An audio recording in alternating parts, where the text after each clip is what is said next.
I was standing at the altar in a custom-made Virawan gown that cost more than my fiancé's entire college tuition. My hands were shaking, not from nerves, but from excitement. I was 20 years old, and I thought I had found the one thing money couldn't buy: true love. I looked into Mark's eyes. He looked handsome in his tuxedo, the one I secretly paid for because he told me he was short on cash this month. The priest cleared his throat. He asked Mark the question, "Do you take this woman to be your lawfully wedded wife?" The church went silent. I smiled, waiting for the words. Mark didn't say "I do." He sighed, a loud, exaggerated sigh that echoed off the vaulted ceilings. He pulled his hand away from mine. He looked at me with a mixture of pity and annoyance, like I was a puppy he had to kick. "I can't do this, Ava," he said. My heart stopped. I asked him what was wrong. He laughed, shaking his head. "Look at you," he said. "You're sweet, Ava. You really are. But let's be realistic. You're a barista. You drive a 10-year-old Toyota. You clip coupons for groceries. I have big dreams. I'm going to be a CEO one day. I need a wife who fits that image. I need a power couple life. And you? You're just plain." I stood there, frozen. The guests started whispering. My face burned. Mark turned to the front row. A woman stood up. Tiffany. She was wearing a red dress that was entirely inappropriate for a wedding. She was the daughter of a local car dealership owner. To Mark, she was royalty. She walked up to the altar, smirking at me. Mark took her hand. "I'm sorry, Ava," he said, not sounding sorry at all. "But Tiffany understands ambition. She comes from money. She can open doors for me that you can't even knock on. Goodbye." They turned around and walked down the aisle together, hand in hand, leaving me standing alone at the altar while 300 people stared at me with pity. If you have ever wanted to slap someone through a screen, hit that subscribe button right now. Because Mark just made the biggest mistake of his life, and you are going to want to see exactly how I make him pay for it. Let me explain something Mark didn't know. The Toyota? It was a prop. The job at the coffee shop? It was an experiment. The coupon clipping? That was me trying to stay humble. Mark thought I was poor. He thought I was a nobody. He didn't know that the reason the church let us book this date on such short notice wasn't because of luck. It was because my father built the church. In fact, my father built the skyline visible through the stained glass windows. My last name isn't just Miller, it's Sterling Miller. My father is Alexander Sterling, the real estate tycoon who owns half of Manhattan. I was pretending to be normal because I wanted to be loved for me, not for my trust fund. Mark failed the test. And now, class is in session. I watched them walk out the double doors. The silence in the room was heavy. My mother, who was in on the secret and disguised in a simple pastel dress, stood up. She looked furious. She started to walk toward me, but I held up a hand. I didn't cry. I didn't collapse. A strange calm washed over me. It was the Sterling blood. We don't get sad. We get even. I reached into the hidden pocket of my wedding dress. I pulled out my phone. The guests gasped. The jilted bride was checking her texts? No. I was checking my bank account. I unlocked my app. I scrolled past the checking account I used for my fake life, the one with $2,000 in it. I tapped on my real trust fund. The balance stared back at me. $900 million. Liquid. I walked over to the microphone. The feedback squealed. Everyone looked at me, expecting a breakdown, expecting me to beg him to come back. Instead, I laughed. It started as a chuckle and turned into a full-blown, rich girl laugh. "Excuse me, everyone," I said, my voice steady and cold. "I'm sorry for the inconvenience. The wedding is canceled. But since I already paid for the open bar and the lobster, you might as well stay and party. Just one rule. If you see Mark or Tiffany trying to come back in to grab a free drink, security has permission to tackle them." The crowd looked confused. They didn't know whether to cheer or run. I dropped the microphone. I walked down the aisle, not with shame, but with a strut. I walked straight out the front doors. The sun was blinding. I saw Mark's car, a leased BMW, peeling out of the parking lot with Tiffany in the passenger seat. They were laughing. They thought they had won. They thought they had escaped the dead weight. I pulled out my phone again and dialed a number. It rang once. "Hello, Princess?" my father's voice boomed. He was currently in Tokyo closing a deal, watching the wedding on a live stream I had set up. "I assume the groom is dead? Do you need a cleanup crew?" "No, Dad," I said, ripping the veil off my head and throwing it on the ground. "He's not dead. Yet. But I need a favor." "Anything, sweetheart. Name it." "You know that company Mark works for?" I asked. "The mid-level marketing firm he's so obsessed with? The one where he thinks he's going to be CEO in 5 years?" "Tech Corp Solutions?" Dad asked. "Yes, I know it. I play golf with the owner." "Buy it," I said. Silence on the other end. Then a low chuckle. "You want me to buy his company?" "No," I corrected. "I want me to buy his company. Use my trust fund. Transfer the assets. I want majority shareholder status by Monday morning. And Dad?" "Yes?" "I want to be the one to fire him. But not yet. I want to be his boss first. I want him to sweat." "Consider it done," my father said. "Happy wedding day, Ava." I hung up. I looked at the valet stand. My beat-up Toyota was parked there. The valet looked at me with pity. "Ms. Miller, do you need your keys?" "Keep it," I said. I tossed him the keys. "Sell it for scrap." I tapped my app again. I summoned my real car. It was parked in a private garage 3 blocks away, waiting for the moment I decided to stop playing peasant. 5 minutes later, a matte white Lamborghini Aventador pulled up. The driver hopped out. I got in. The valet's jaw dropped. The guests, who were trickling out of the church, stopped in their tracks. They saw the poor barista getting into a $500,000 hypercar. I revved the engine. It sounded like a lion waking up. I wasn't Ava the barista anymore. I was Ava Sterling. And Mark? Mark was about to find out that the rich girl he left me for was nothing compared to the empire he just walked away from. I drove back to my real apartment. Not the studio I shared with Mark, but the penthouse overlooking Central Park that had been sitting empty for 2 years. I walked in. The air smelled like expensive candles and freedom. I walked into my walk-in closet, which was bigger than Mark's entire future. I stripped off the wedding dress. I didn't burn it. I left it on the floor. I put on a sharp, black power suit. I put on my diamond studs. I slicked my hair back. I looked in the mirror. The girl staring back wasn't a victim. She was a predator. If you are loving this transformation from heartbroken bride to billionaire boss, smash that like button. We are aiming for 50,000 likes to show Mark that he messed with the wrong girl. Monday morning came fast. I didn't sleep. I spent the weekend reading files. I learned everything about Tech Corp Solutions. I learned about their profit margins, their clients, and their employees. Specifically, employee 402, Mark Davidson, junior sales associate. I pulled up to the office building in my Lamborghini. It was the same building Mark worked in. I used to drop him off here in my Toyota, and he would make me stop a block away so his colleagues wouldn't see my junk car. Today, I parked right in the CEO's reserved spot. The security guard came running out, waving his arms. "You can't park here," he yelled. "This is for Mr. Henderson." I lowered my sunglasses. "Mr. Henderson retired yesterday," I said coolly. "I'm the new owner." The guard froze. He checked his clipboard. He looked at the car. He gulped. "I'm so sorry, ma'am.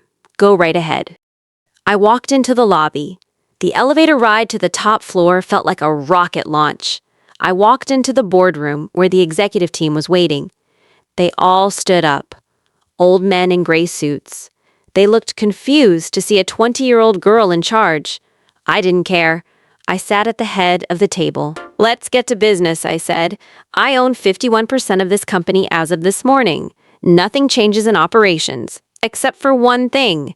I want to personally oversee the sales department. The VP of sales nodded nervously. Of course, ma'am. We have a meeting with the junior team in 10 minutes. Would you like to observe? I smiled. A wicked, dangerous smile. I wouldn't miss it for the world. 10 minutes later, I was sitting in the back of the conference room, hidden in the shadows of the corner. The door opened. The sales team walked in. And there he was. Mark.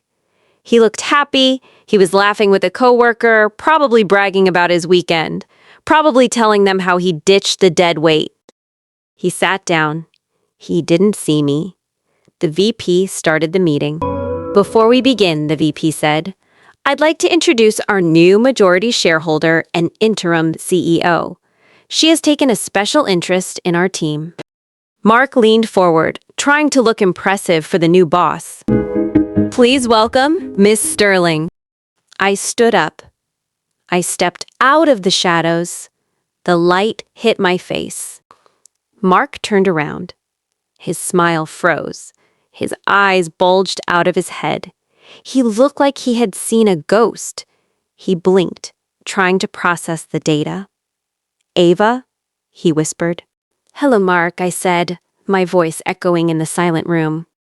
I walked slowly toward him, my heels clicking on the floor like a ticking clock. What are you doing here? He stammered, standing up. You can't be in here. This is a closed meeting. Security! Sit down, Mark, I commanded, and he sat. It was instinct. The alpha had spoken. I'm not here to bring you coffee, Mark, I said, leaning on the table, staring deep into his terrified soul. I'm here because I own the building. I own the company. And technically, I own you. The color drained from his face. He looked at the VP. The VP nodded. It's true, Mark. Ms. Sterling acquired the controlling stake this weekend.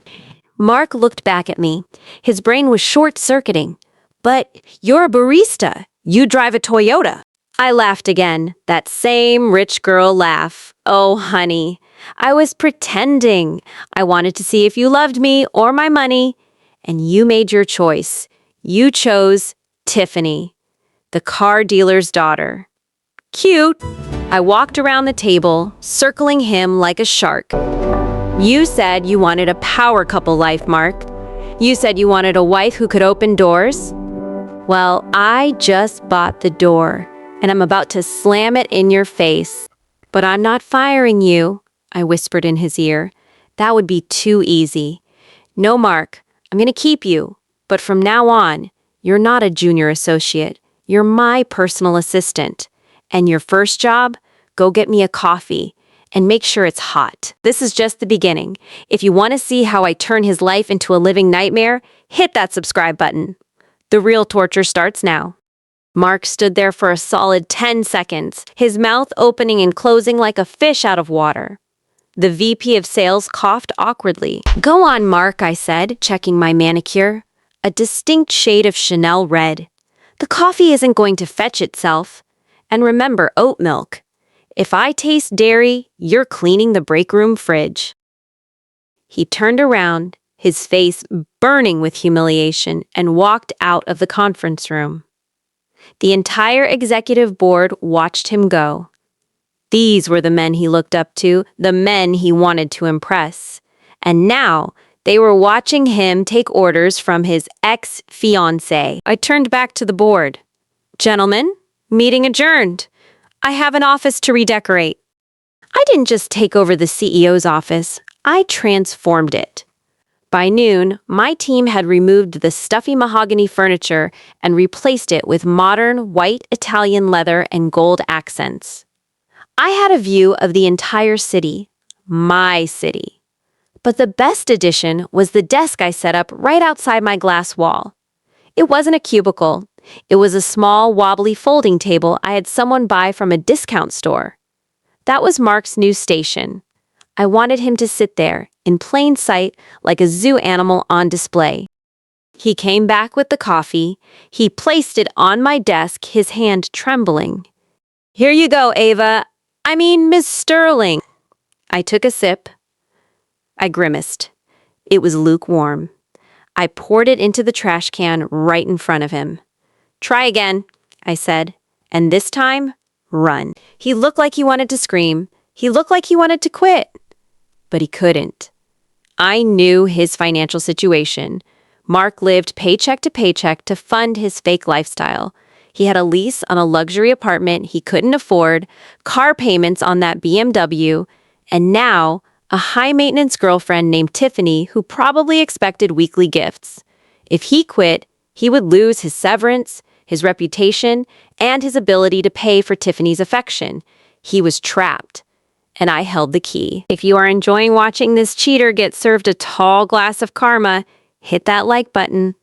Let's get to 100,000 likes if you think Mark deserves every second of this. The real show started at 2 o'clock. I saw her coming from the elevator.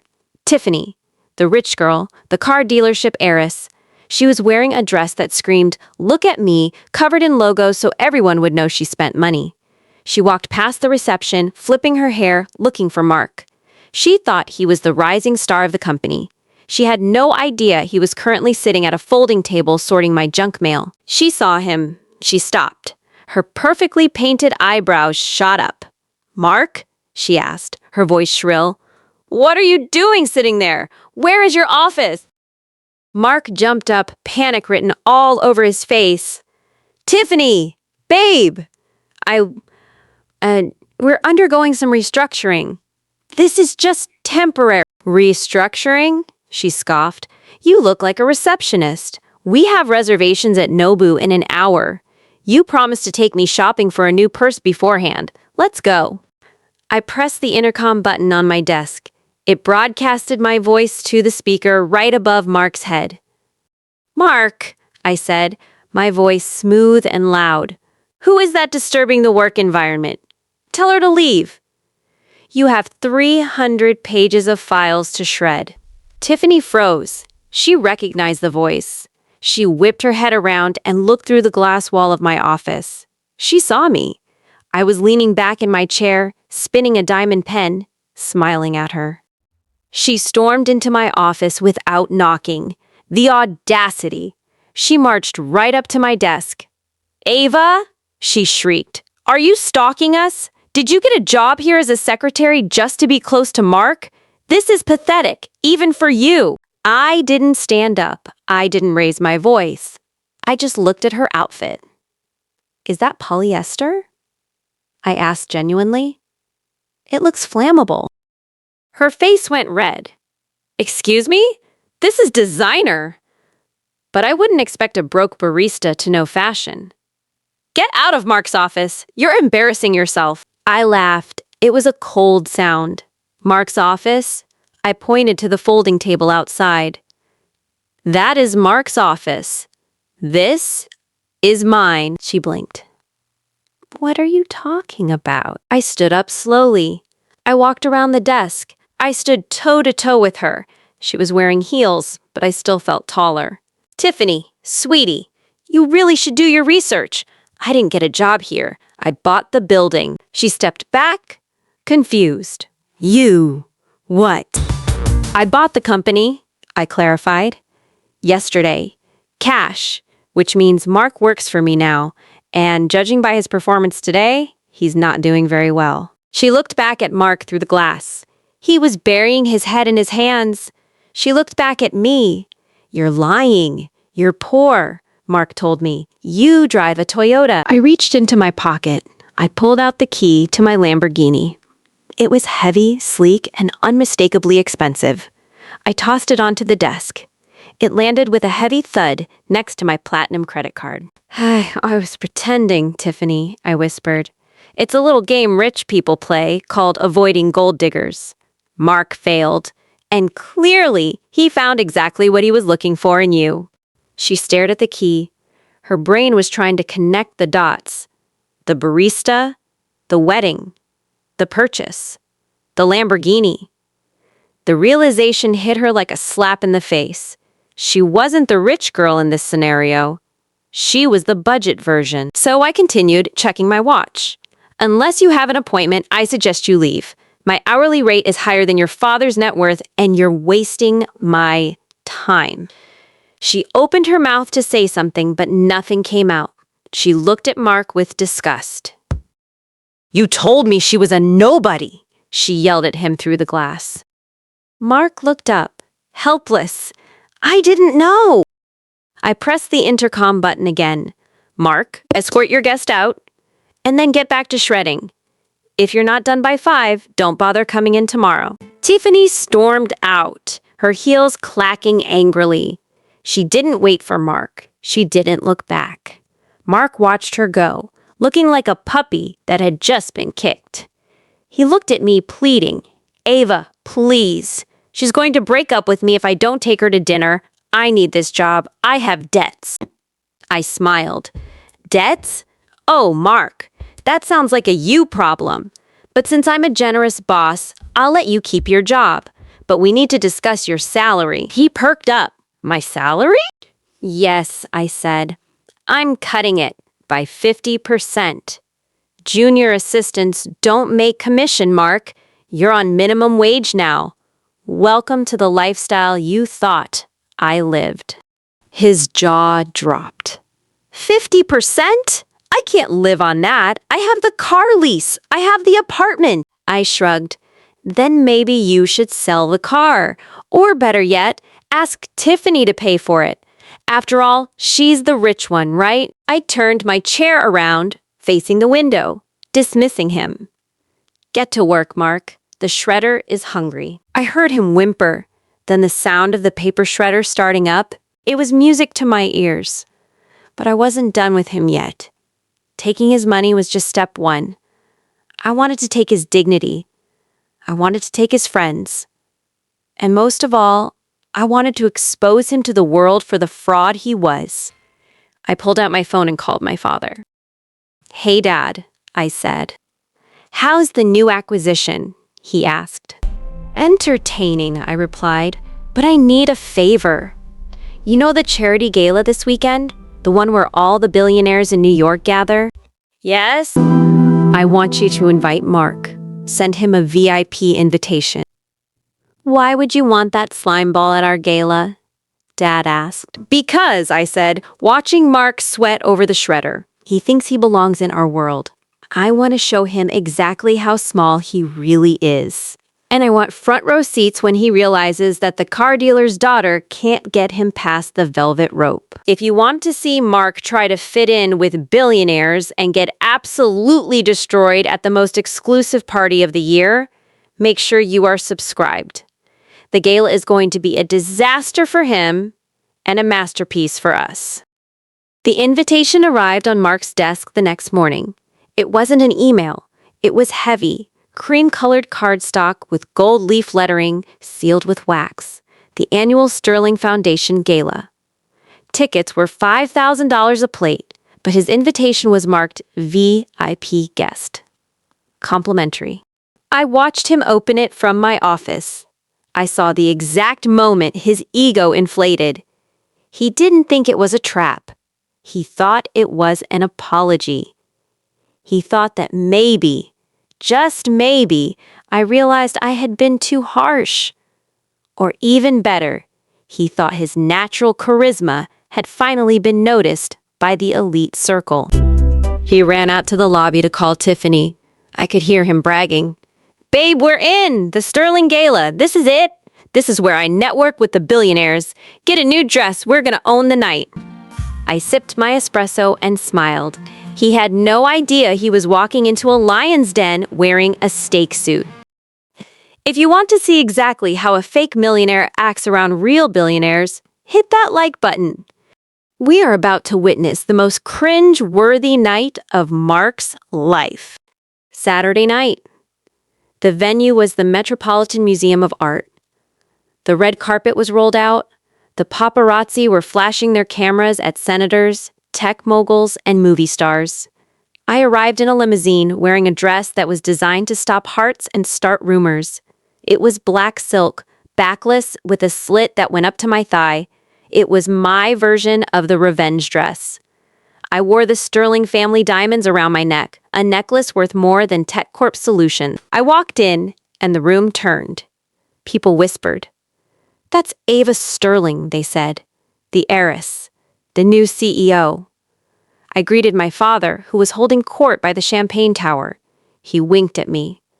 "The target is here," he whispered. "He's over by the ice sculpture, looking terrified."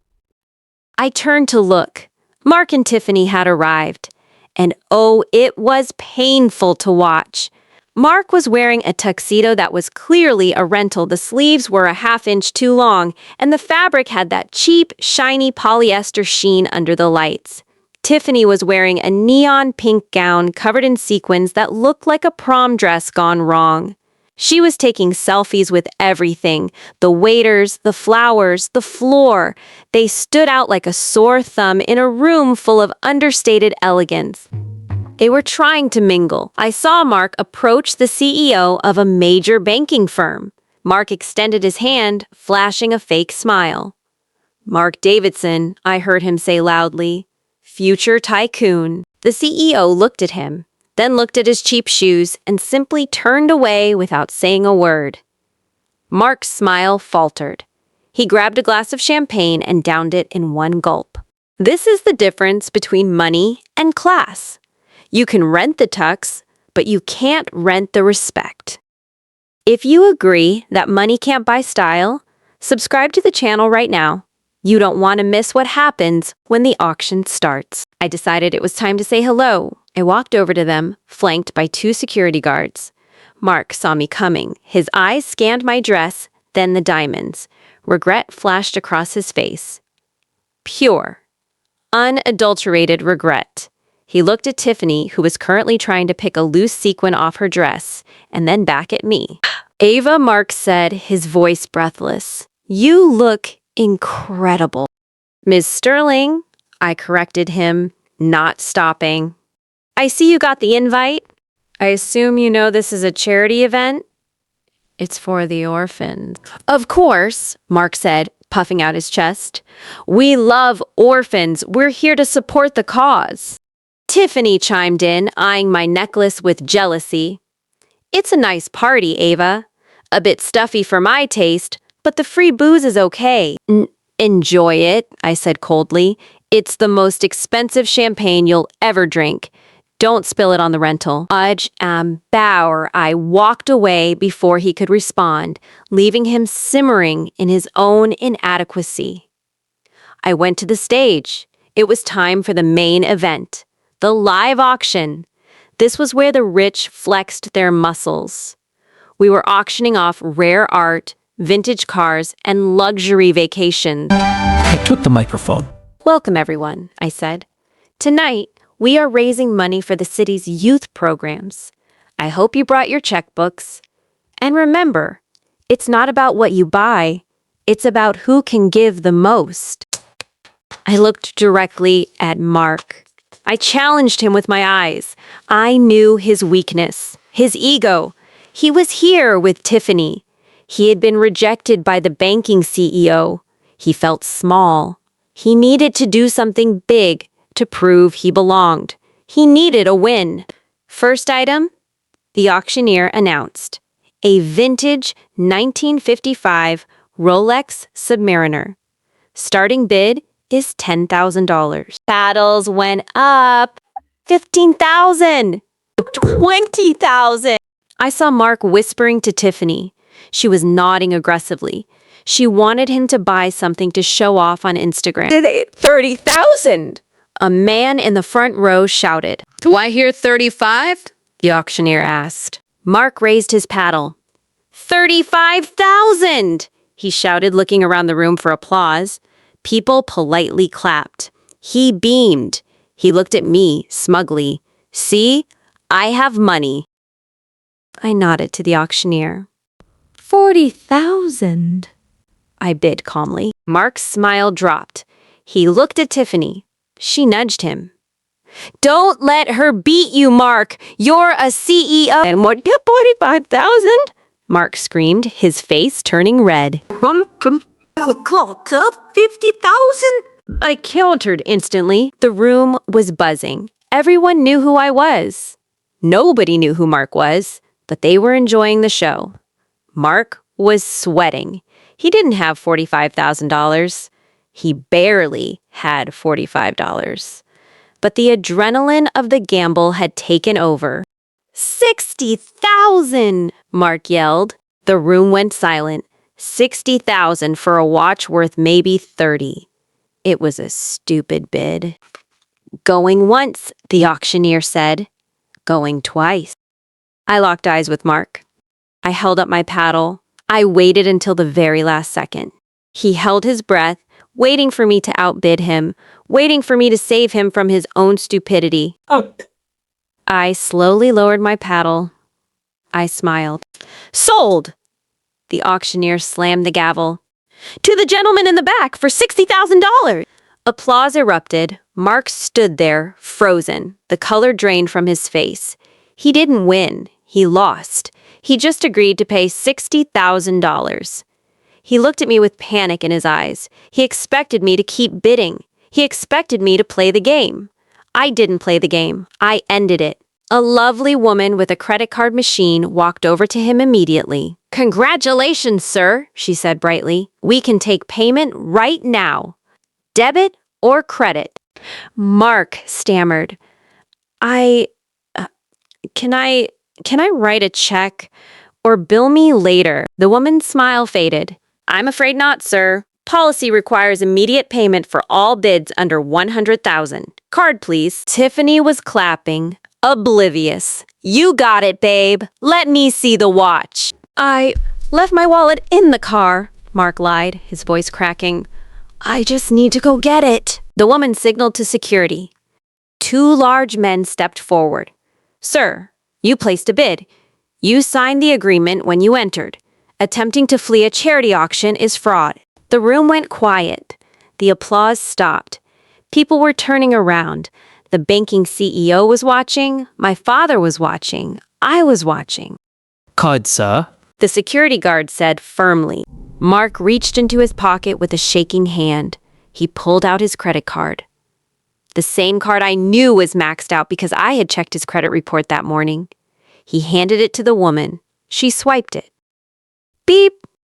Declined, she said loud enough for the table next to them to hear. Tiffany stopped clapping. Declined? Mark, use the other one. He pulled out another card. Beep. Declined. Mark? Tiffany hissed. What is going on? People are staring. It's a mistake, Mark shouted, sweat dripping down his forehead. My bank, they probably froze it because it's a large purchase. I have the money. I swear. Sir, the security guard said, grabbing Mark's arm, you are disrupting the event. If you cannot pay, we will have to escort you out and hand this matter over to the legal team. No, wait! Mark begged. He looked at me. Ava, tell them I'm good for it. I work for you. Just deduct it from my salary. I walked over to the microphone again. The entire room was listening. Actually, I said, my voice echoing through the hall. He does work for me. He's my junior assistant, and his salary is minimum wage. It would take him about 3 years to pay off this watch. So, no, he is not good for it. Gasps filled the room. Tiffany looked at Mark with horror. Minimum wage? Junior assistant? You told me you were the VP of sales. I was, Mark cried. He lied, I said simply. About everything. Security, please remove the trespassers. They are ruining the vibe. The guards grabbed Mark and Tiffany. Mark was dragging his heels, begging. Tiffany was screaming, Get off me!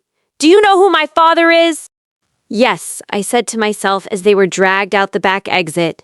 He sells Hondas, and he can't save you now. The doors closed behind them. I looked at the crowd. I apologize for the interruption, I said with a dazzling smile.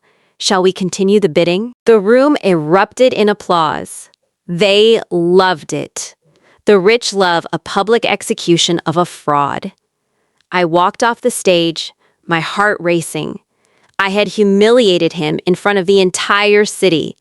I had exposed his lies to Tiffany. I had destroyed his credit. But as I sipped my champagne, I realized something. He still had his job. He still had a shred of hope that he could survive this. And that simply wouldn't do. I didn't just want him embarrassed.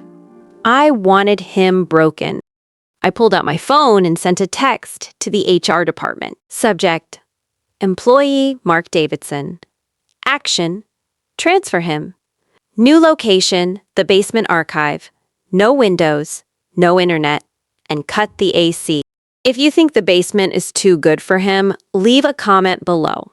But stick around because in the next part, I'm going to make sure he loses the only thing he has left, Tiffany. And it's going to be brutal. Monday morning hit Mark like a freight train. He didn't walk into the lobby with his usual swagger. He walked in with his head down, wearing sunglasses to hide the bags under his eyes.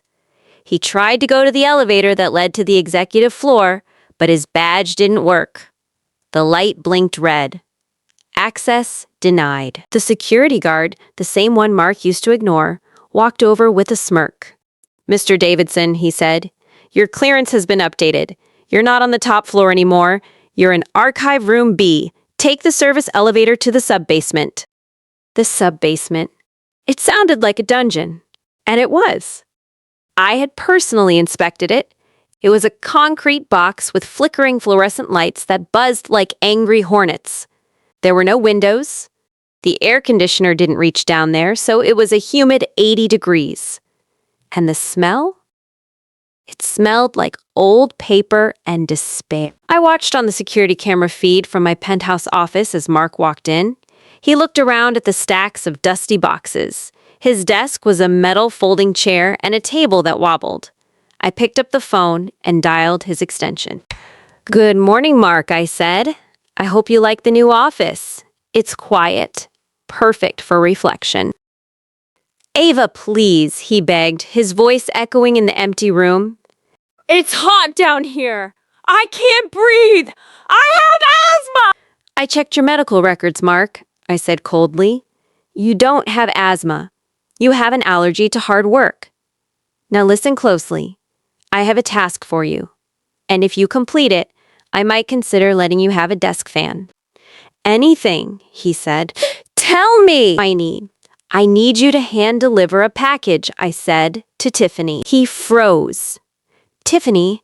She won't talk to me. She blocked my number after the gala. She locked me out of the apartment." "I know," I said. "That's why you're going to her lunch. She's currently at Les Jardins, having brunch with some friends.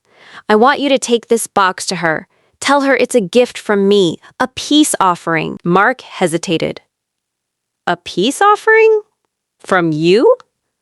Why would you do that?" "Because," I lied smoothly, "I feel bad about Saturday. I made my point. I humiliated you both. But I don't want to be the reason true love fails. Go to her, Mark. Give her the gift. Maybe she'll take you back." Hope is a dangerous thing. I saw it light up in his eyes. He actually believed me. He believed that I, the woman he left at the altar, was rooting for his relationship. He grabbed the box that I had sent down to him via the mail chute. He didn't look inside. He just ran for the elevator. If you want to see what happens when a desperate man interrupts a gold digger's brunch, hit that subscribe button. This is going to be the most awkward meal in history. Mark drove his BMW, which was now making a rattling noise because he couldn't afford the maintenance, to Les Jardins. It was the trendiest spot in the city. $30 for avocado toast. He parked around the back because he didn't want the valets to see his dented bumper. He grabbed the box, straightened his cheap tie, and walked in. I was watching everything. I had paid the maître de $500 to wear a body cam. I had a front row seat on my iPad. Mark walked into the garden patio. It was filled with socialites and influencers. He scanned the room and found her. Tiffany. She was sitting at a prime table, wearing huge sunglasses, sipping a mimosa. But she wasn't alone. She wasn't with her girlfriend. She was sitting across from a man, an older man. He had silver hair, a tan that looked like it came from a bottle, and he was wearing a suit that cost more than Mark's life. He was holding Tiffany's hand. He was feeding her a strawberry. Mark stopped dead in his tracks. The box nearly fell from his hands. He walked over, his legs shaking. "Tiffany?" She looked up. She choked on her mimosa. Mark, what the hell are you doing here? You're embarrassing me. "Who is this?" Mark asked, pointing a trembling finger at the silver-haired man. "This is Arthur," Tiffany said, fixing her hair. "He's a producer. He's taking me to Cannes next week." Arthur looked at Mark like he was a bug. "Is this the waiter?" Arthur asked. "No," Mark shouted, causing the whole restaurant to go silent. "I'm her boyfriend. Tiffany, tell him. We're a team. We're a power couple." Tiffany laughed. It was a cruel, high-pitched cackle. "Boyfriend? Mark, are you delusional? We broke up the second your credit card declined. You're broke. You're a minimum wage assistant. You can't even afford to buy me an appetizer here, let alone a life. Arthur owns a yacht. You own a pile of debt. But I love you," Mark cried, tears streaming down his face. "I left Ava for you. I gave up everything." "And that was a stupid financial decision," Tiffany said coldly. "Look, Mark, you were a stepping stone. I thought you were going places. Turns out you were just stepping in quicksand. Now please leave. You're ruining Arthur's appetite." Mark stood there, destroyed. His heart wasn't just broken, it was pulverized. He looked down at the box in his hands, the peace offering from me. "Wait," Mark stammered. Ava sent this. She said it's a gift. She said, maybe we could work it out." Tiffany raised an eyebrow. "Ava sent it? Let me see." She snatched the box from him. She tore open the wrapping paper. She opened the lid. It wasn't jewelry. It wasn't chocolate. It was a single sheet of paper and a thumb drive. Tiffany picked up the paper. She read it out loud. "Dear Tiffany, since you love money so much, I thought you should have Mark's full financial portfolio. Enclosed is his credit report, score 420, his bank statement, balance negative 1,400, and a list of his outstanding loans. Also, the thumb drive contains the security footage of him picking his nose in the elevator. Enjoy your prize. Love, Ava." Tiffany's jaw dropped. She looked at the paper. Then she looked at Mark. She started laughing. The whole restaurant started laughing. Arthur was laughing so hard he spilled his wine. Mark snatched the paper back. He read it. His face turned purple. He looked at the camera, the body cam on the maitre d', almost as if he knew I was watching.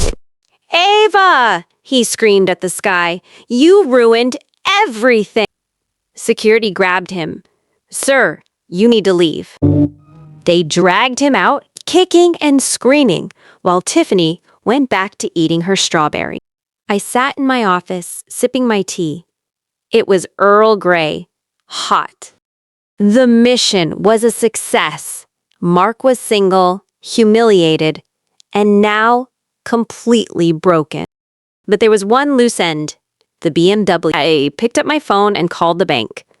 I happened to own a significant number of shares in the bank that held his car loan. "This is Ava Sterling," I said. "I'd like to report a vehicle for repossession. The owner is in default, and I know exactly where the car is parked right now, behind Les Jardins restaurant." 10 minutes later, I switched the camera feed to the parking lot security camera. Mark was stumbling out the back door, wiping tears from his eyes. He walked to his car. But his car wasn't there. Instead, a tow truck was driving away, the BMW hooked to the back. Mark ran after it. No, that's my car. Stop. I need that to get to work." The driver didn't stop. Mark fell to his knees on the asphalt. He had no fiancé. He had no money. He had no car. And he had to be back at work in 20 minutes. Or he would be fired. He had to run. I watched him sprint down Fifth Avenue, his cheap suit flapping in the wind, sweating, crying, dodging tourists. It was a 5-mile run back to the office. He made it back with 2 minutes to spare. He burst into the lobby, gasping for air, looking like he had been through a war. Using mirrors of a form hill. I looked fresh, cool, and expensive. You're late from lunch, Mark, I said, checking my Rolex. That's a write-up. He collapsed on the floor. Ava, please just fire me. Just end it. I can't take this anymore. I looked down at him. Fire you? Why would I do that? You're my favorite employee. Besides, you can't quit. You have bills to pay. And since you just lost your car, you're going to need to save up for a bus pass. I stepped over him and walked toward the door. Get back to the basement, Mark. I have a new task for you tomorrow, and trust me, you're not going to like it. If you think Mark has suffered enough, you are too soft. If you want to see the final blow, the one that leaves him begging on the street, subscribe now. Because tomorrow, I'm taking the apartment. Mark didn't have a car anymore, so he had to take the bus home. I imagine it was a humbling experience for a man who used to refuse to ride in anything less than an Uber Black. He had to stand next to regular people, people he used to look down on, holding onto a greasy pole while the bus jerked through traffic. It took him 2 hours to get to his apartment complex, the Orion. It was a high-rise glass tower on the riverfront. Marble lobby, 24-hour concierge, infinity pool. It was the symbol of the life he desperately wanted to fake. He walked into the lobby, exhausted, sweating, just wanting to collapse on his Italian leather sofa. He walked up to the elevators. He tapped his key fob. Beep, red light. He frowned. He tapped it again. Beep, red light. He walked over to the front desk. The concierge, a man named Henry who Mark had never tipped in 2 years, looked up. My key isn't working, Mark snapped, his old arrogance trying to surface through his misery. Fix it. Henry didn't type on his computer. He just pointed to the lounge area behind Mark. The new owner is waiting for you, Mr. Davidson. Mark turned around slowly. I was sitting on a velvet sofa, crossing my legs, reading a magazine called Architectural Digest. I looked up and smiled. Hello, Tenant 4B, I said. Mark dropped his briefcase. No, he whispered. No, you didn't. I did, I said, closing the magazine. I bought the building, Mark. This morning. It was a steal, really. The previous owner was in debt. I cleared it.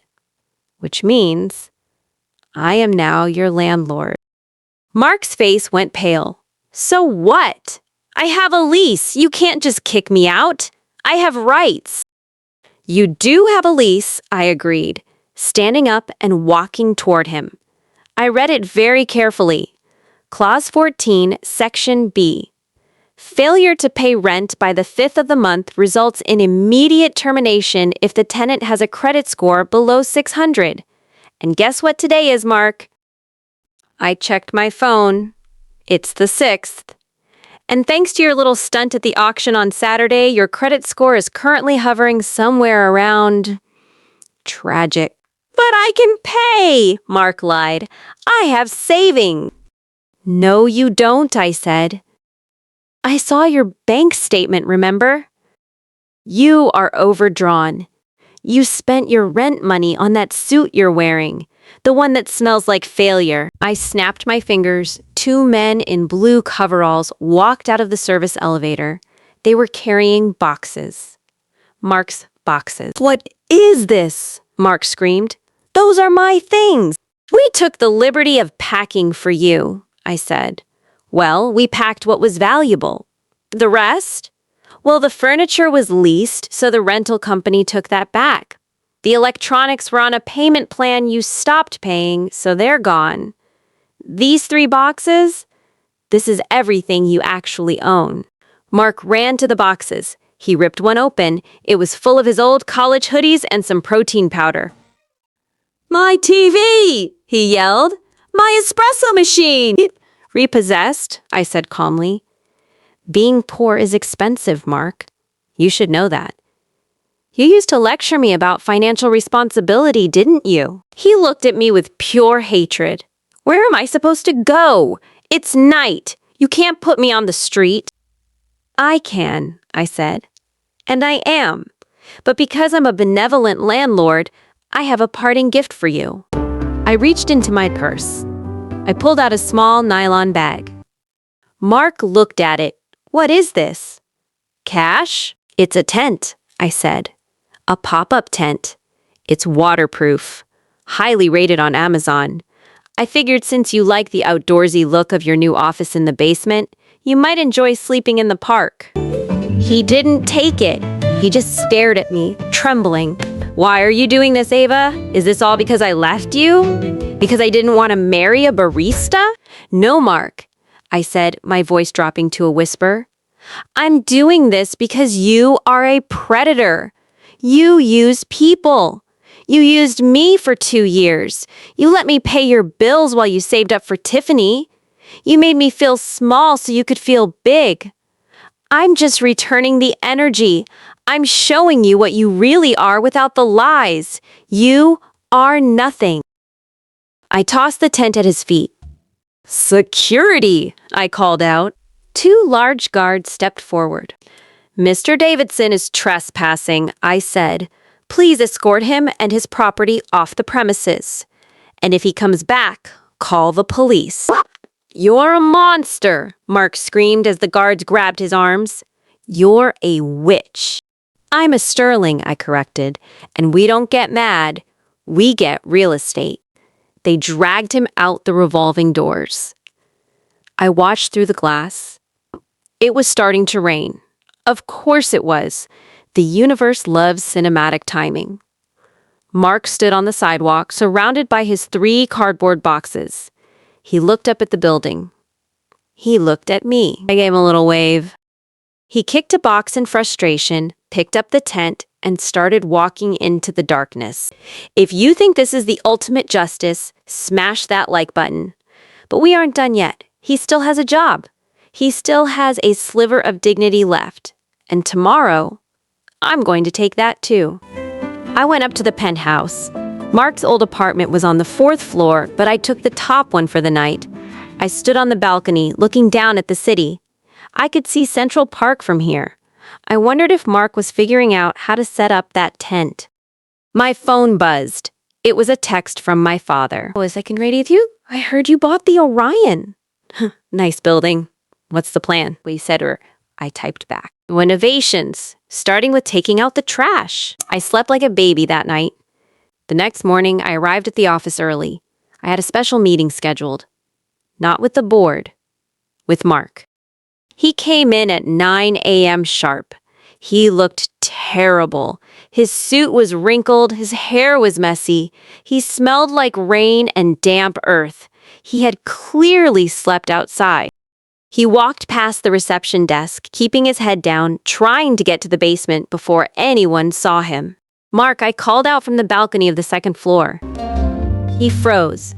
He looked up. The entire lobby stopped to watch. Come up to my office, I said. We need to talk about your hygiene. You're violating the company dress code. He walked up the stairs, his legs dragging. He came into my office. He didn't even argue. He just stood there, defeated. I don't have a shower, he whispered. I live in a tent, Ava. Are you happy? Ecstatic, I said. But we have a problem. Clients come to this building. We can't have you smelling like a swamp. So, I have a solution. I pointed to a door in the corner of my office. It was a private bathroom, a luxury bathroom, with a marble shower. You can use my shower, I said. He looked at me, suspicious. Really? Yes, I said. There's a fresh towel and a new suit in there. Go clean up. You have a big presentation today. A presentation? He asked. Yes, I said. I'm promoting you. His eyes widened. Promoting me? After everything? I'm a businesswoman, Mark, I said. I recognize talent. You're a survivor. Go shower, put on the suit, meet me in the boardroom in 20 minutes. He looked at me with tears in his eyes. Thank you, Ava. Thank you. I knew you still cared. He ran into the bathroom and waited until the door clicked shut. Then I smiled. He thought I was saving him. He thought I was giving him a second chance. He had no idea that the presentation wasn't for clients. It was for the police. And the new suit? It had a little something in the pocket that was going to send him away for a long time. If you want to know what I planted in his pocket and how I'm going to frame him for corporate espionage, you need to subscribe right now. The grand finale is coming, and Mark is walking straight into a prison cell. The water in the shower stopped running. I sat at my desk, listening to the silence, swirling the ice in my glass of sparkling water. I knew exactly what Mark was doing in there. He was looking in the mirror, he was flexing, he was rehearsing his "I'm back" speech. He was telling himself that he was indispensable, that I had realized my mistake, that his natural talent had finally shined through the mud I had dragged him through. The delusion of a narcissist is a powerful drug, and Mark was overdosing on it. The door clicked open. Mark stepped out. I have to admit, the suit I picked out for him was stunning. It was a charcoal gray Armani, tailored to perfection. It cost $5,000. It made him look like a Wall Street shark. It made him look like success. But to me, he just looked like a sacrificial lamb wrapped in expensive wool. Ava, he said, smoothing down the lapels. He had a bounce in his step. The misery of the tent and the bus ride was gone, replaced by that familiar, arrogant smirk. This fit is incredible. You have great taste. I feel like myself again. You look professional, I said, keeping my face blank. Are you ready? The board is waiting. More than ready, he said, adjusting his tie. So, what's the position? VP of Operations? Chief Strategy Officer? I have some great ideas about cutting overhead costs. Let's save the pitch for the meeting, I said, standing up. Follow me. I led him down the hallway. He walked beside me, trying to match my stride, trying to look like my equal. He waved at the receptionist. She didn't wave back. She knew. The whole office knew. Mark was the only one walking into the slaughterhouse without a clue. We reached the boardroom doors. They were heavy, frosted glass. I pushed them open. Inside, sitting at the long mahogany table, were two men. They weren't the old, dusty board members Mark was used to. These men were sharp. They wore dark suits, no ties, and had earpieces coiling down their necks. They didn't smile when we entered. They stared at Mark with the cold, calculating look of predators watching prey. Mark hesitated for a second. The vibe in the room wasn't celebratory, it was sterile. Dangerous. Gentlemen, I said, gesturing to Mark. This is Mark Davidson. Mark recovered quickly. He walked over and extended his hand. Gentlemen, great to meet you. I'm excited to join the leadership team. I assume you're the new investors Ava told me about? The man on the left didn't shake Mark's hand. He just looked at it. Investors, he repeated, his voice dry. You could say that. We invest in justice. Mark laughed nervously. Justice? That's a catchy slogan. Is that a hedge fund? Sit down, Mark, I commanded from the head of the table. Mark sat. He looked confused. He looked at me, then at the men. Ava, what's going on? Where is the presentation? This is the presentation, I said. Gentlemen, the floor is yours. The man on the right opened a folder. He pulled out a stack of papers and slid them across the table toward Mark. Mr. Davidson, the man said. My name is Detective Miller. This is Special Agent Ross from the FBI's White Collar Crime Division. Mark's face went white. The color drained out of him so fast it looked like he was bleeding internally. FBI? What? Why are you here? We're here because of the audit, Agent Ross said. When Miss Sterling acquired this company, she ordered a forensic audit of all accounts going back 5 years. We found some Irregularities. Mark started sweating. I could see the beads forming on his forehead, threatening to drip onto the Armani suit. Irregularities? I was just a junior sales associate. I didn't touch the accounts. That's what we thought initially, I interjected, leaning back in my chair. But then we found the shell companies. MD Consulting, Tiffany Imports, Davidson Holdings, small transfers, 500 here, 1,000 there, siphoning off client retainers. It adds up, Mark. Over 2 years, you embezzled nearly $200,000. That's a lie, Mark screamed, standing up. I never did that. You're framing me. Sit down, Detective Miller barked. Mark collapsed back into the chair. We have the wire transfers, Mr. Davidson, Agent Ross said calmly. We have the IP addresses. They all match your previous workstation. But the real smoking gun? It's the client data. What client data?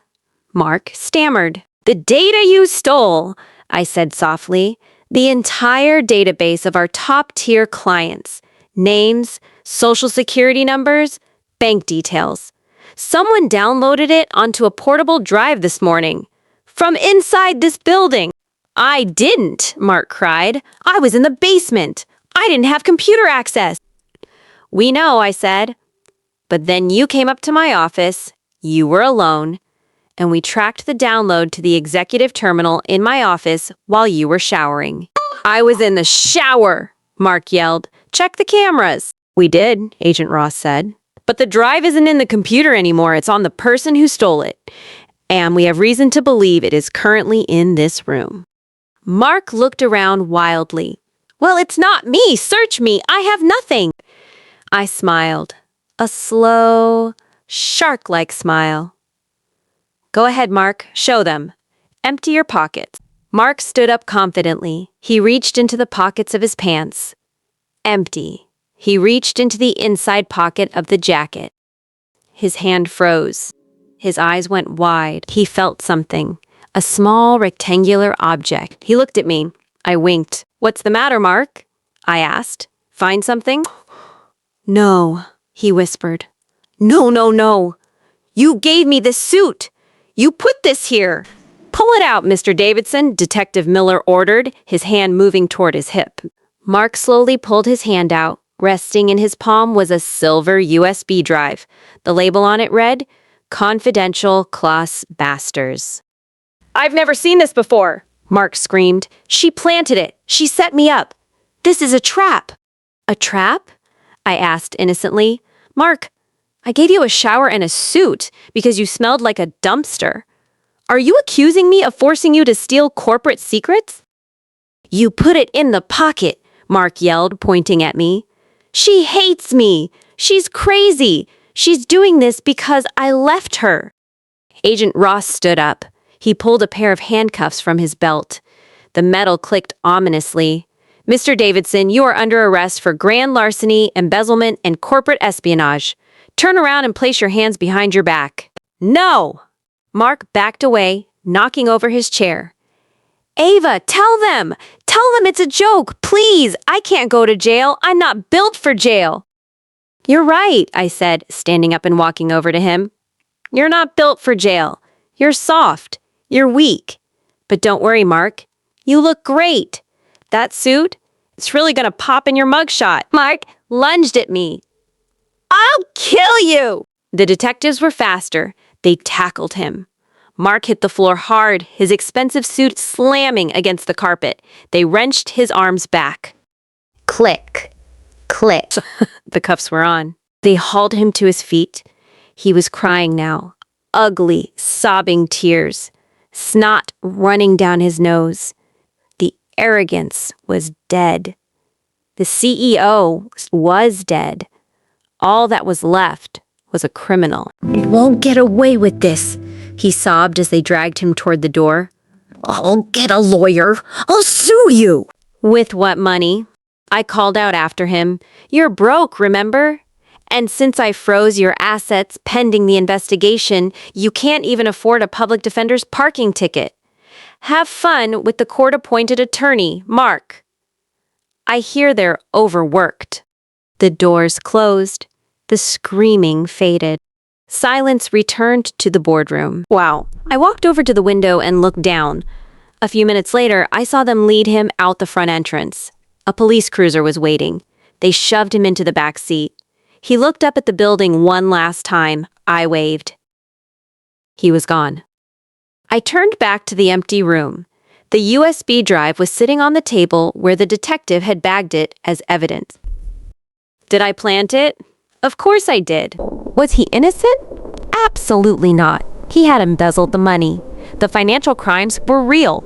I just needed the espionage charge to ensure he was denied bail. I needed him locked up immediately. I couldn't risk him running away. I wanted him in a cage. I picked up my phone. I dialed my father. It's done, I said. Is he in custody? Dad asked. En route to central booking, I replied. Grand larceny and espionage? He's looking at 10 to 15 years. Good work, sweetheart, Dad said. Justice is served. Not yet, I said, looking at the city skyline. He's in jail, but he still has hope. He thinks he can fight this in court. He thinks Tiffany might visit him. He thinks he can talk his way out of it. So, what's the next move? Dad asked. The next move is isolation, I said. I'm going to make sure that when he uses his one phone call, nobody answers. And then I'm going to pay him a visit. I want to look him in the eye through the glass and tell him exactly who pulled the strings. If you want to see the prison visit, the moment Mark realizes there is no escape, and the final shocking secret I reveal to him that destroys his sanity, hit that subscribe button. The courtroom finale is going to be legendary. Central booking isn't like the movies. It's louder, it's dirtier, and the fluorescent lights hum with a frequency that drills directly into your skull. Mark was sitting on a metal bench in a holding cell, surrounded by guys who looked like they ate people like Mark for breakfast. His $5,000 Armani suit, the one I had gifted him just hours ago, was now wrinkled and stained with sweat. He was hugging his knees, rocking back and forth, muttering to himself. He looked like a child lost in a nightmare. A guard walked up to the bars and banged his baton against the metal. Davidson, he barked. You get one call. Make it count. Mark jumped up. He ran to the phone, mounted on the wall. His hands were shaking so badly he dropped the receiver twice. He didn't call a lawyer. He didn't call his mother. He dialed the only number he thought could save him. Tiffany. I was monitoring the call from my office. I had a clone of his SIM card, perks of owning the company phone he used for 2 years. I listened. The phone rang. Once. Twice. 3 times. Finally, she picked up. Hello? Tiffany's voice was annoyed, loud, like she was at a party. Tiffany! Mark screamed into the receiver. Thank God! You have to help me. I'm in jail. They arrested me. It's a mistake. You have to bail me out. There was a pause on the other end. Then I heard the clinking of silverware and laughter in the background. Mark? She asked, her voice dripping with boredom. Why are you calling me? I need bail money, Mark cried. Please, babe. I'm scared. Ava framed me. Tiffany laughed. It wasn't a nice laugh. Look, Mark, I can't bail you out. I'm busy. And honestly, I don't date criminals. It's bad for my brand. But I did it for you, Mark yelled. The money I took, I spent it on you. The dinners, the purse. I did it all for us. Yeah, and the purse is fake, Tiffany said coldly. I got it appraised today. You're cheap, Mark. And now you're a felon. Lose my number. She hung up. The line went dead. Mark stood there, holding the receiver, listening to the dial tone. The silence was deafening. He dropped the phone. He slid down the wall until he hit the floor. He put his head in his hands and screamed. It was a raw, guttural sound of a man who realized he had thrown away a diamond to pick up a rock, and the rock just crushed him. If you are enjoying this absolute destruction of a gold digger, smash that like button. But the real pain is about to start because I'm on my way to visit him. 2 days later, the visiting room. It was a depressing room divided by thick glass partitions. On one side, prisoners in orange jumpsuits. On the other side, crying mothers and girlfriends. And then, there was me. I walked in wearing a white Chanel suit that glowed under the dim lights.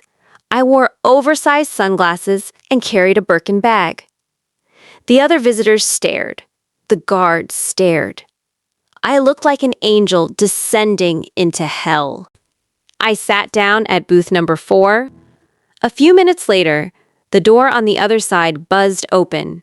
2 guards dragged Mark in. He looked terrible. He hadn't shaved. His eyes were bloodshot. He was wearing an orange jumpsuit that was 2 sizes too big. He looked at me through the glass. Hope flickered in his eyes. He picked up the phone. "Ava," he whispered. "You came." "Hello, Mark," I said, my voice crisp and clear. "I like the new outfit. Orange is definitely your color. It matches the spray tan you used to get." "Ava, please," he begged, leaning his forehead against the glass. "Get me out of here. I'm sorry. I'm so sorry. I made a mistake. I'll do anything.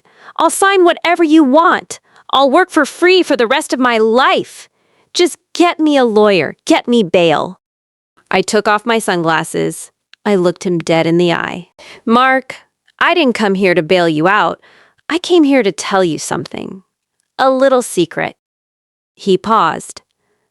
"A secret?" "Yes," I said.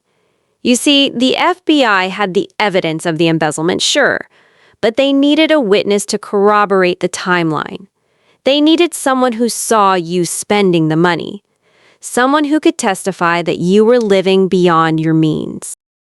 Mark's eyes went wide. "No." "Yes," I smiled. "Tiffany." He shook his head violently. "No, she wouldn't. I loved her." "Love has a price tag, Mark," I said. And Tiffany's price was surprisingly low. I paid her a visit yesterday. I offered her a deal. I told her that if she handed over the text messages where you admitted to taking the money, and if she testified against you, I wouldn't sue her for the gifts you bought her with stolen funds. He looked like he was going to vomit.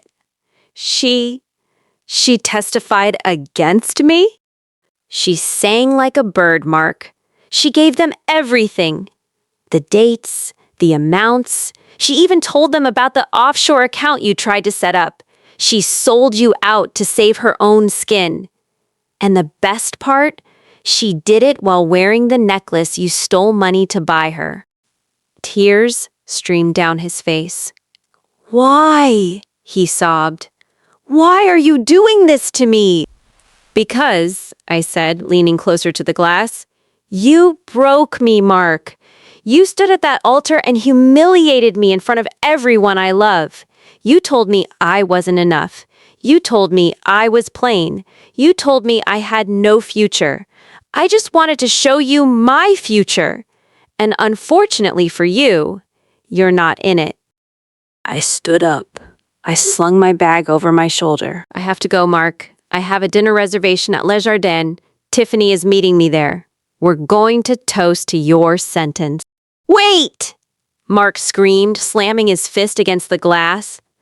"Don't leave me! Ava, I love you! I always loved you!" I stopped. I looked back at him. "That's the saddest lie you've told yet," I said. I walked out. I could hear him screaming my name as the heavy steel door slammed shut behind me. I walked out into the sunshine. The air tasted sweet. Mark was gone. Tiffany was neutralized. My company was safe. But as I got into my Lamborghini, I realized there was one final loose end. Mark's parents, the people who raised him to be this way, the people who looked down on me because they thought I was poor trash. They were currently living in a house in the Hamptons that Mark had been paying the mortgage on. And since Mark was in jail and his assets were frozen, That mortgage payment wasn't going to be made this month. I pulled out my phone and dialed my real estate agent. Find out who holds the note on the Davidson property in the Hamptons. I said. Aaron. Buying it? The agent asked. No, I said. Starting the engine. Foreclosing. I want them out by Christmas. If you want to see the final chapter where I confront the parents who created this monster and turn their Hamptons mansion into a shelter for rescue dogs, hit that subscribe button. The story ends where it began, with a house, a family, and a whole lot of karma. The drive to the Hamptons was scenic. The leaves were turning gold, the ocean breeze was crisp, and the smell of old money was in the air. I wasn't driving the Lamborghini this time. I was sitting in the back of a black armored SUV, followed by a convoy of 3 moving trucks and a sheriff's vehicle. I wasn't moving in. I was moving them out. Mark's parents, Linda and Robert Davidson, lived in a white colonial mansion on the cliffside. Mark used to brag about this house constantly. He called it the family estate. He never mentioned that they had refinanced it 3 times to pay for their country club memberships and that Mark had been secretly paying the monthly interest with the money he stole from my company. Now that Mark was in a 6x8 cell, the cash flow had stopped, and the bank, my bank, had come collecting. We pulled up to the driveway. The iron gates were closed. I didn't buzz. I signaled the sheriff. He turned on his siren. Whoop whoop. The sound cut through the quiet neighborhood. The gates opened slowly. I stepped out of the SUV. I was wearing a simple black dress and sunglasses. I looked like a grieving widow, which was fitting because I was about to bury their lifestyle. I walked up to the front door and rang the bell. Linda opened it. She looked tired. She was holding a martini glass at 10 in the morning. When she saw me, her face twisted into a sneer. Ava, she spat. What are you doing here? Haven't you done enough? My son is in prison because of you. You framed him. You ruined his life. I didn't flinch. Actually, Linda, I think you'll find that greed ruined his life. I just expedited the process. May I come in? No, she screamed, trying to slam the door. You are not welcome here. You are trash, Ava. You always were. Mark was too good for you. He deserved a princess, not a barista. The sheriff stepped forward. He put his hand on the door before she could close it. Ma'am, he said sternly, step aside. Linda froze. She looked at the sheriff, then at the moving trucks rolling up the driveway. Robert appeared behind her, looking confused and angry. What is the meaning of this? Robert demanded. Who are these people? Get off my property! It's not your property, Robert, I said, stepping into the foyer. I walked past them, my heels clicking on the marble floor. I looked around. Tacky, gold statues, velvet curtains. It looked like a museum of bad taste. I pulled a folded document from my purse. I held it up. This is a foreclosure notice, I announced. You missed your mortgage payment on the 1st and the 15th. And per the terms of your high-risk loan, which I purchased from the bank yesterday, I am exercising my right to immediate possession.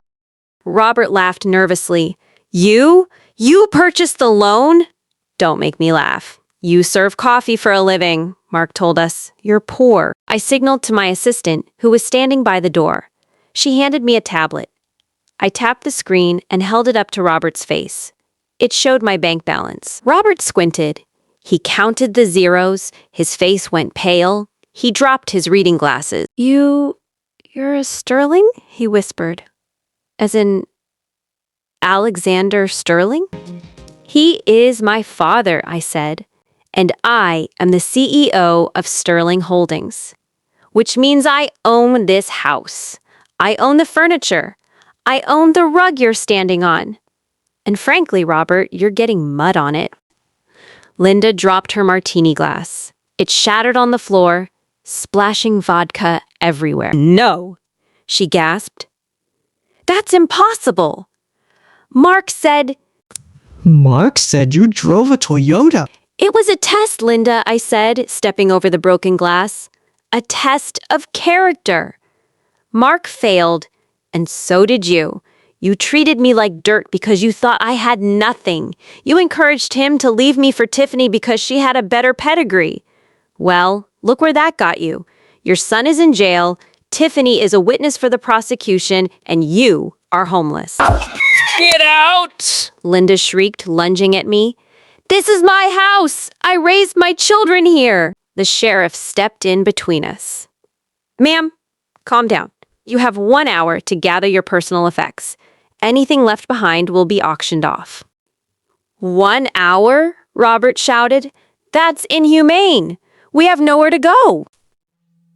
I walked over to the window and looked out at the ocean. I hear the pop-up tent I gave Mark is quite spacious, I said. Maybe he'll let you borrow it when you visit him during visiting hours. I turned back to them.